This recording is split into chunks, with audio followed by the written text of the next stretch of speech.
જય શ્રી કૃષ્ણ, જય માતાજી. કેમ છો બધા? મજામાં જશો? તો ચાલો આપણે આજે કંજૂસ સાસુ અને સંસ્કારી વહુ વિશે જાણીએ. તો ચલો આપણે ચાલુ કરીએ. કંજૂસ સાસુ અને સંસ્કારી વહુ. શહેરના એક મધ્યમ વર્ગીય વિસ્તારમાં શેઠ હરિલાલનો પરિવાર રહેતો હતો. હરિલાલ નિવૃત્ત સરકારી કર્મચારી હતા. તેમની પત્ની શ્રીમતી જમનાબેન ઘર સંભાળતા. હરિલાલ છે તેમને સરકારી કર્મચારી હતા, તેમને રિટાયર્ડ થઈ ગયા હતા તેમાંથી, અને તેમની પત્ની શ્રીમતી જમનાબેન તેમને ઘરકામ સંભાળતા હતા. જમનાબેનના સ્વભાવથી બહુ કડક અને અત્યંત કંજૂસ હતા. પૈસા ખર્ચ કરવો એમના આંખમાં કાંટો લાગતો. એટલા એમને કંજૂસ હતા કે એમને આંખમાં કાંટો લાગે એવું લાગે એમને પૈસા ખર્ચ કરી તો.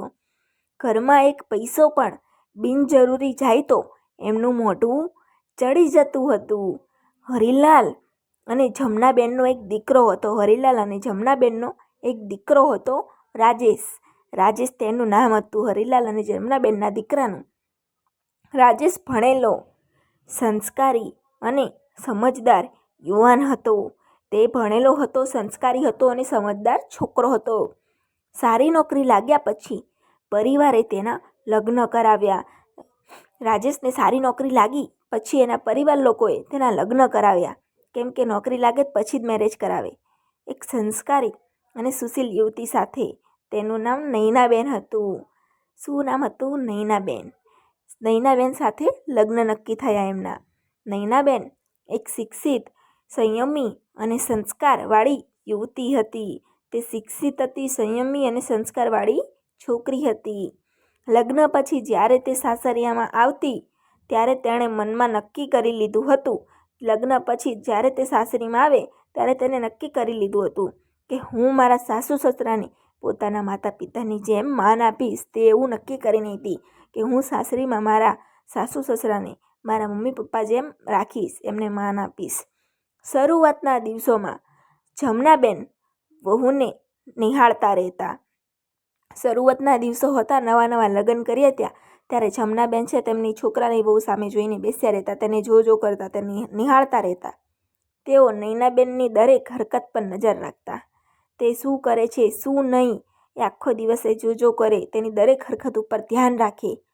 રસોડામાં તેલ વધારે વપરાયું કે નહીં, તે રસોડામાં તેલ એટલે મિનિંગ જમવામાં તેલ વધારે નાખે છે, કેટલું નાખે છે, શાકમાં મસાલો કેટલો ગયો, દૂધ કેટલું ઉકળ્યું, બધું જ તપાસતા. તેમને તેલ કેટલું વધારે વાપર્યું, શાકમાં મસાલો કેટલો નાખે છે, દૂધ કેટલું ઉકાળે છે, આ બધું તેમને આખો દિવસ બસ આ જ કામ કરતા. એક દિવસ નૈનાબેન શાક બનાવતી હતી. શાક થોડું સરસ અને સ્વાદિષ્ટ બને. એક દિવસ નૈનાબેન શું કરતા, શાક બનાવતા હતા, તો શાક થોડું સ્વાદિષ્ટ અને સરસ બને એ માટે તેમણે એક ચમચી ઘી ઉમેર્યું કે જમનાબેનને ખબર પડી તો તરત જ જમનાબેન બોલી ઉઠ્યા. શું બોલી ઉઠ્યા? જમનાબેનને ખબર પડી કે તેને એક ચમચી વધારે ઘી નાખ્યું છે. તો જમનાબેને નૈનાબેનને એવું કીધું, અરે વહુ, આટલું ઘી શા માટે નાખ્યું? અરે વહુ, આટલું ઘી શા માટે નાખ્યું? ઘી તો સોનાથી પણ મોંઘું છે. શું કીધું? આટલું બધું ઘી કેમ નાખ્યું? તે ઘી તો સોનું છે, એના કરતાં પણ મોંઘું છે. નૈનાબેન શાંતિથી સ્મિત કરીને બોલી, માં, તમે અને બાપુજી સ્વસ્થ રહો એ માટે થોડું ઘી જરૂરી છે. નૈનાબેન બોલ્યા કે તમે અને બાપુજી સ્વસ્થ રહો એના માટે થોડું ઘી જરૂરી છે. જમનાબેનને જવાબ ગમ્યો નહીં, પણ વહુની વિનમ્રતા જોઈને તેઓ ચૂપ રહ્યા. તેનો જવાબ ન ગમ્યો જમનાબેનને, કેમ કે તેમને કંજૂસ હતા. એક ચમચી વધારે ઘી જાય તો પણ એમને નહોતું ગમતું, કેમ કે તેમને કંજૂસ હતા. દિવસો પસાર થતા ગયા. જમનાબેનની કંજૂસી રોજ નવી રીતે બહાર આવતી. તો જમનાબેનની વહુને બધી ખબર પડવા લાગી એમની સાસુ વિશે કે મારા સાસુ આટલા કંજૂસ છે, આવા છે. તો જેમ દિવસો જાય એમ નૈનાબેનને ખબર પડતી કે મારા સાસુ આવા છે, આમ કરે છે, આટલા કંજૂસ છે. તહેવાર આવે ત્યારે પણ ખર્ચ ઓછો રાખવાનો આગ્રહ. તહેવાર આવે ને ત્યારે પણ જમનાબેન નૈનાબેનને એમ કહે કે ખર્ચ ઓછો કરવાનો, એટલો તમારે આગ્રહ કરવાનો, આગ્રહ રાખવાનો એટલો તમારે. દિવાળી પર એક જ દીવો, લગ્ન પ્રસંગમાં જૂના કપડાં, મહેમાન આવે તો મીઠાઈ ઓછા ભાગે. દિવાળી પર આપણે દીવા પ્રગટાવીએ, કેટલા બધા દીવા પ્રગટાવીએ, તો દિવાળીમાં પણ એક જ દીવો. અને લગ્ન પ્રસંગમાં પણ તમારે નવા કપડાં નહીં લેવાના, જૂના જ કપડાં પહેરવાના. મહેમાન આવે તો મીઠાઈ આપણે આપીએ તો મીઠાઈ બી ઓછી જ આપવાની, વધારે નહીં આપવાની. નૈનાબેનને આ બધું જોઈને દુઃખ થતું, પણ તેણે ક્યારેય વિરોધ કર્યો નહીં. નૈનાબેનને જમનાબેનની હરકતો જોઈને બહુ દુઃખ થતું, પણ તેમને ક્યારેય સવાલ ઉઠાયો નહીં. સાસુનો સ્વભાવ વર્ષોનો છે, તેમનો સાસુનો સ્વભાવ વર્ષોનો છે, એક દિવસમાં બદલાતો નથી. જમનાબેન પહેલાંથી જ આટલા કંજૂસને આવા સ્વભાવના છે, તો એક દિવસમાં એમના સ્વભાવ બદલાશે નહીં. એક દિવસ પડોશમાં એક ગરીબ સ્ત્રી મદદ માંગવા આવી. નૈનાબેનના દિલમાં દયા આવી. તેણે પોતાની થાળીમાં રહેલું ભોજન તેને આપી દીધું અને જમનાબેન જોઈ ગયા. એક દિવસ પડોશમાં તેમની ગરીબ સ્ત્રી રહેતી હતી, તે જમનાબેનના ઘરે મદદ માંગવા આવી. તો નૈનાબેન ખાઈ રહ્યા હતા, તો તેમની થાળીનું ભોજન તેમને પડોશની જે માંગવા આવ્યા હતા એમને આપી દીધું. આવું ફાળવી દેવાના કારણે શીખવાડ્યું. જમનાબેન ગુસ્સે થઈને બોલ્યા કે તને આવી રીતે બધાને આપી દેવાનું કોણે શીખવાડ્યું? જમનાબેન ગુસ્સે થઈ ગયા. નૈનાબેન શાંતિથી બોલ્યા, માં, ભૂખ્યા માણસને ભોજન આપવાથી ભગવાન ખુશ થાય છે. કેમ કે નૈનાબેનમાં દયા હતી એના માટે કે માં, ભૂખ્યા માણસને ભોજન આપવાથી ભગવાન પણ ખુશ થાય છે. જમનાબેન હસ્યા નહીં, પણ એ શબ્દો તેમના મનમાં ક્યાંક ઉતરી ગયા. આ જે વાક્ય છે એ માણસની આખી જિંદગી બદલાઈ ગઈ. એમ થયું કહેવાય કે ક્યારે પણ માણસ આટલું સુધરી શકે, એમ એને પ્રયત્ન કરે તો માણસ સુધરી શકે કે માં, ભૂખ્યા માણસને ભોજન આપવાથી ભગવાન ખુશ થાય છે. પણ એ શબ્દો તેમના મનમાં ક્યાંક ઉતરી ગયા હતા. સમય જતાં એક ઘટના બની. હરિલાલ અચાનક ગંભીર બીમારી આવી. હોસ્પિટલમાં દાખલ કરવાનું આવ્યું. ડૉક્ટરે કહ્યું કે થોડો ખર્ચ આવશે. તો જમનાબેન ચિંતામાં પડી ગયા. પૈસા પણ નૈનાબેન દિવસ રાત સાસુ સસરાની સેવા કરતી. નૈનાબેન છે ને તે દિવસ રાત એમના સાસુ સસરાની સેવા કરતા હતા.